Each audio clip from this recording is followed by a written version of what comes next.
Hey, what's up, guys? Joe Madden here for Picks and Parlays, coming at you with the Conference USA Championship game. This is kicking off at 7 p.m. Eastern on Friday, December 5th, and I think we're in for a good one. Kennesaw State taking on Jacksonville State. Now, look ahead lines, 1.5 was Jacksonville State, and they've moved to that underdog role. You're now laying 2.5 with Kennesaw State. Definitely shop those lines. We're starting to see the movement from a 2.5 to a 2 on Pinnacle. That just hit. They were at a 2.5 earlier in the day. So money coming back in on Jacksonville State. But I agree with the movement in the lines here. I love what we've seen out of Kennesaw State. And I do think as long as they can win that turnover battle, they should be able to win this game.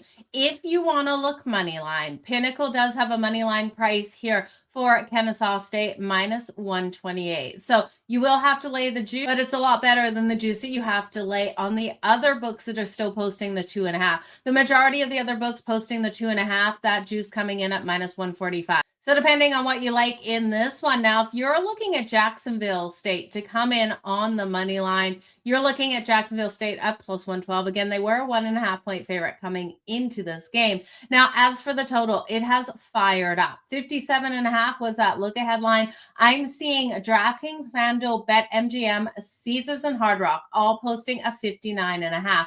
We have seen Pinnacle sitting on that 59.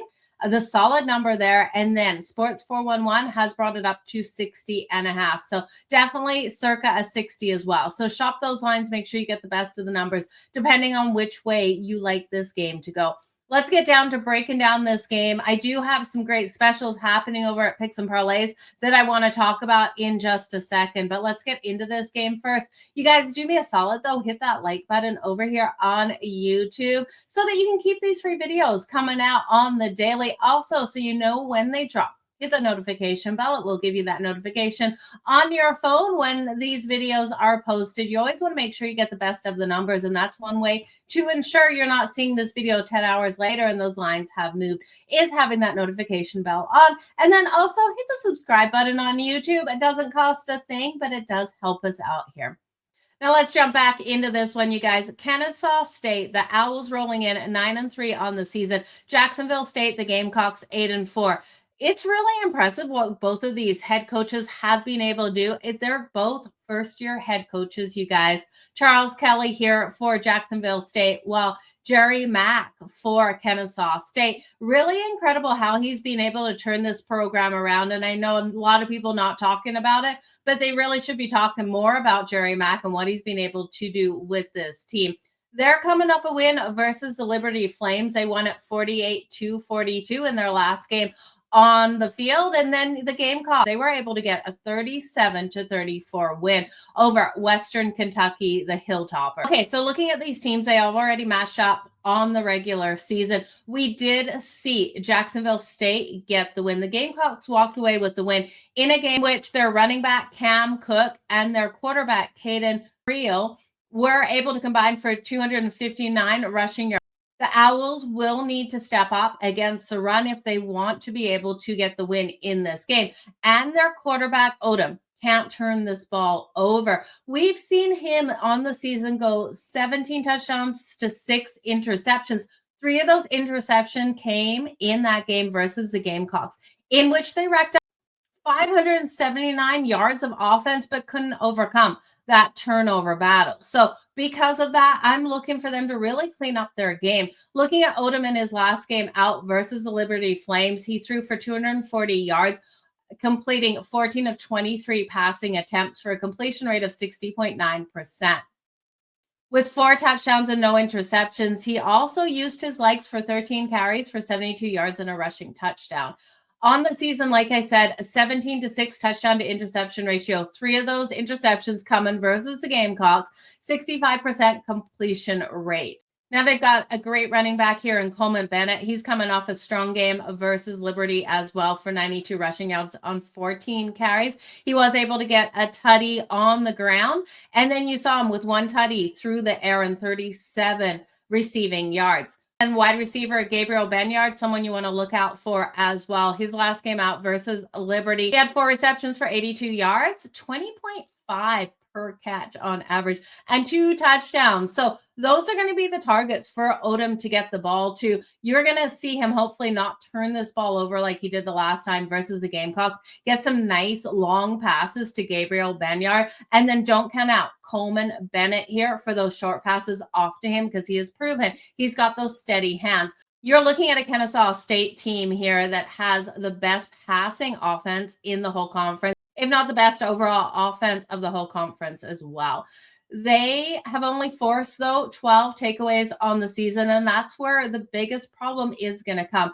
If they're not able to slow down the run game here of the Gamecocks and they can't force those turnovers, and we do see the defense of the Gamecocks really step up, take away that passing game from Odom by getting those interceptions, we're going to have a struggle here for Kennesaw State. I just don't see it happening. Even though we got to talk about the Gamecocks' ability to force those turnovers, they forced 21 takeaways, tied for 13th in the nation in the turnover margin and 15th total in takeaways.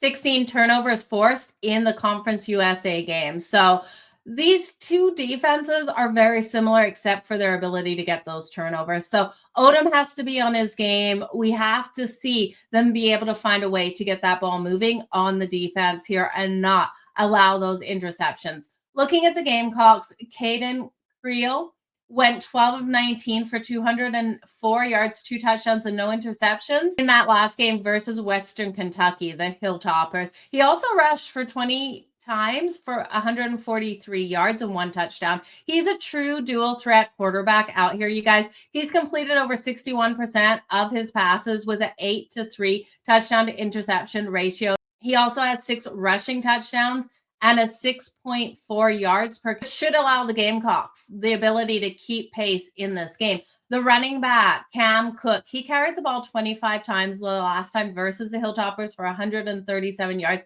He's averaging 5.5 yards per attempt. He did have 1 touchdown in that last game as well. He also, in the passing game, he added 2 catches for 31 yards. So another running back here. I think both of these running backs will get those short passes off as well. Now, Johnson, the wide receiver here for the Gamecocks, had 122 receiving yards in that last game versus the Hilltoppers on 5 catches and 1 touchdown. He was targeted 5 times. He caught every single one of those balls. So definitely Johnson is a sturdy hand. You can expect Creel, when he does have to throw this ball, to look for out there, and then those short passes off to Cam Cook.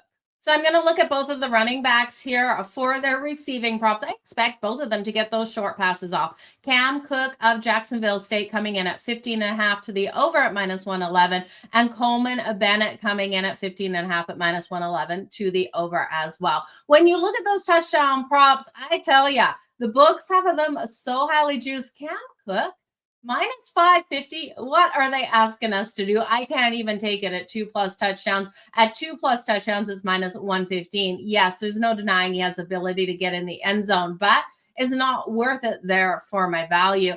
You're looking at the quarterback of the Gamecocks, Creel, at -150. Again, I think he gets in, no value. Odom coming in here of Kennesaw State at -145. There is no value there as well. There's way too much juice on these players here for those anytime touchdowns, unless you believe one of these players will get the 2+ touchdowns.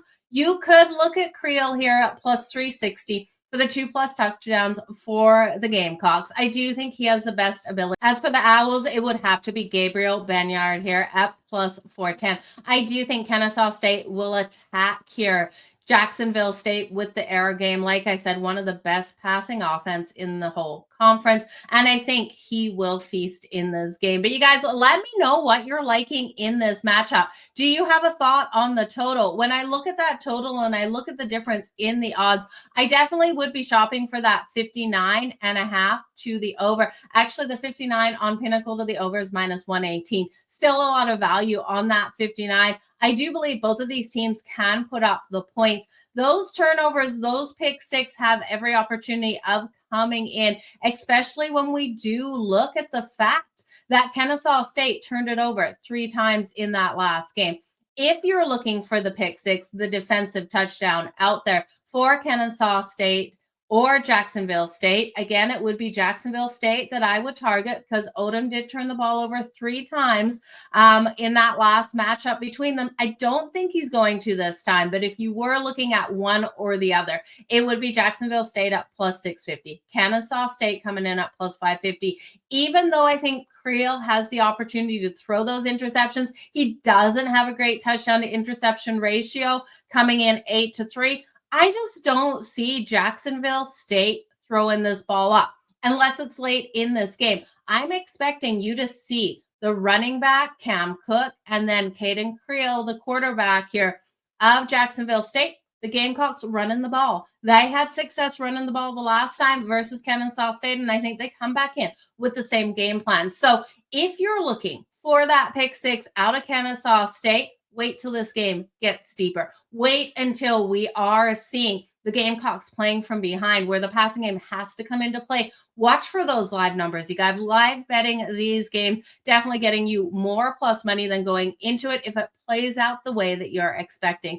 But you guys, that's what I'm liking. I want to remind you of a couple things going on at Picks and Parlays. We do have that Weekend Warrior package still going. You'll get all of the plays for Saturday and Sunday from your handicapper choice over at Picks and Parlays, just for $49. As an added bonus, they will throw in those Monday Night Football games for absolutely no cost. So head on over to picksandparlays.net to grab it today. But you guys, hit that like, hit that subscribe, hit the notification bell. Do me a solid, hit the thumbs up. 1, 2, 3 thumbs up if you got them. And then share this with a friend. Get these videos out to more people so that we can continue dropping these videos on the daily. You guys are absolutely the best. All the best in all of your bets. Keep smiling. Let's make some freaking money. I'll see you next time here on Picks and Parlays.